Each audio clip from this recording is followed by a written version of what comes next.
Tell me why you like Quentin Johnston, why he's your number one wide receiver in this draft class. I think it's just the combination of size and speed. I mean, like you talked about, nearly 6'3", 208 pounds, somebody that is going to run very fast. I mean, we can argue about what he's going to run, but it's going to be fast relative to his size. 40-inch vertical jump. He had a 11.2 broad jump. Somebody that's incredibly explosive. He can win down the field on the boundary, but he's somebody that had shown the ability to, elude defenders after the catch as well. He's not a one-trick pony where similar to Jalen Hyatt, like I said, where he's just going to be this go ball, win at the catch point type guy. He's got some elusiveness after the catch, but he's also got that size that you're kind of missing from Hyatt. So we've seen some really fantastic games from Johnston. Needed to be a little bit more consistent at the next level. But again, somebody with a little bit of exposure to the slot as well as his predominant play on the boundary. So he has some of that slot fade ability. You can play him on the boundary, win at the catch point, all of that kind of stuff. But what really intrigues me is just the potential of what he could become if all of this rounds into form and he becomes the player that his physical profile suggests he can be. Yeah, and that's the thing. Like, he's been a wide receiver one throughout the fall and for much of the pre-draft process through the All-Star games. And then I fell for the old switcheroo. We'll talk about that in a second. But Rick, he hasn't done anything to hurt himself throughout this, going back to August, right? No. And he continues, he was their big play threat, and he's got incredible ability to track the ball down the field, and he's going to get a lot of shots down the field at the next level because he's fast and he can go by corners. And I think he'll be able to go by corners at this level as well. The thing that really intrigued me the most is this kid's after catch ability, that he can really drop his weight and elude and avoid. And we've said this before. He's got a big receiver with little receiver movement skills after the catch. And my biggest negative on him was some of the concentration drops. He has a tendency to turn his head and try to get it upfield before he secures the catch. That can be corrected with coaching and get cleaned up a little bit. But I think this guy has the highest ceiling out of all these receivers that we're talking about. You got an opportunity to hit on someone pretty big. And when you look at guys like this, these fast, tall guys, a lot of them are straight line. I wasn't a huge fan of the Baylor kid that the Jets took in the first round. Was it Mims? Denzel Mims, because he was super fast, but he was straight line, but he was really stiff through his lower body. And you can see the stiffness when he had to adjust. This kid is flexible in his upper body, flexible in his lower body, big, fast, and athletic.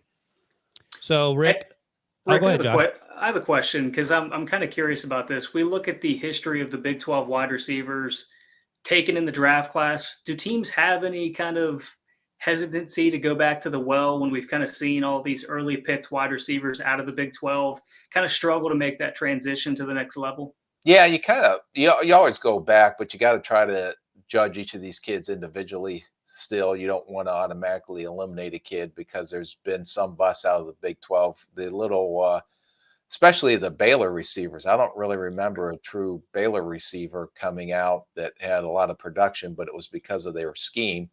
And those guys, they were told, like when you watch the Baylor tape back in the day, why is this guy not running off the line of scrimmage every snap? Well, they were told that's the time you get rest. So we're going to throw to the right side. So the left side take time off and just jog off the line of scrimmage. And we would ding the hell out of them because they weren't coming humming off the line of scrimmage. But even if you looked at, there was a slot receiver, there was a Coleman that came out of Baylor too. Yeah. That was also another bust. So way overdrafted by the Browns.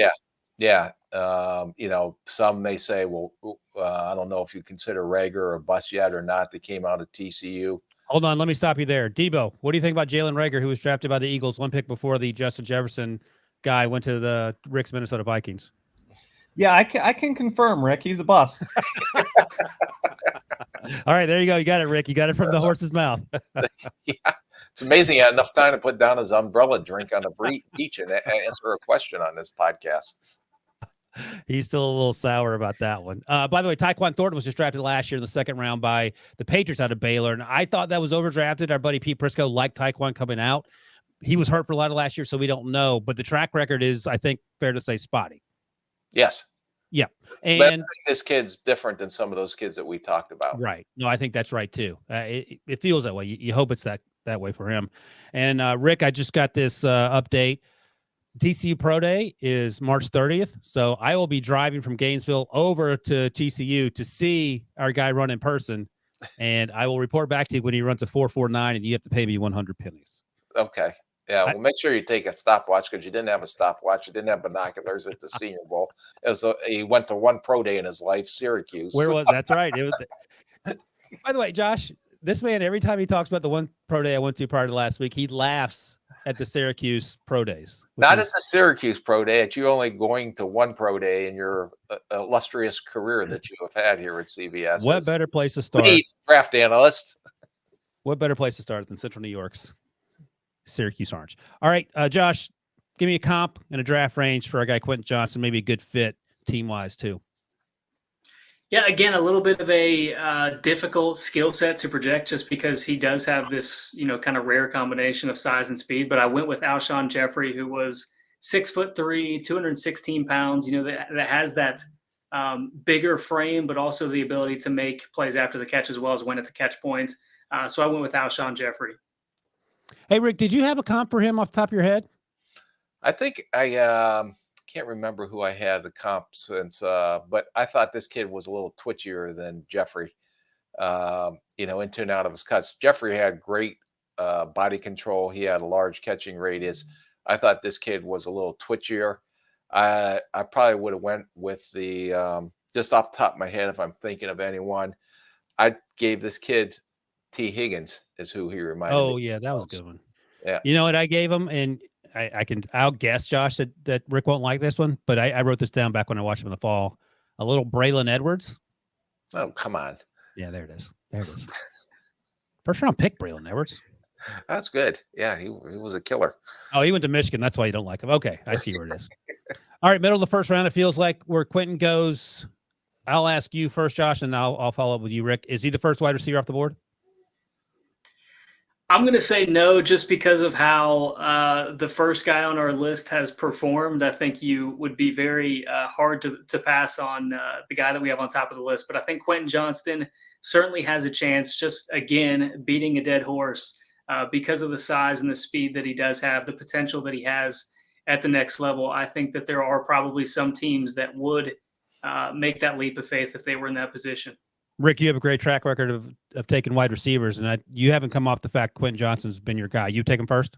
Yeah, but I think that what will be discussed in the draft meetings is the next guy we're going to talk about, Teaser. He's from Ohio State. He didn't play this year because he had a hamstring that was dragging on the ground most of the year, but all of a sudden got making excuses for him. Okay.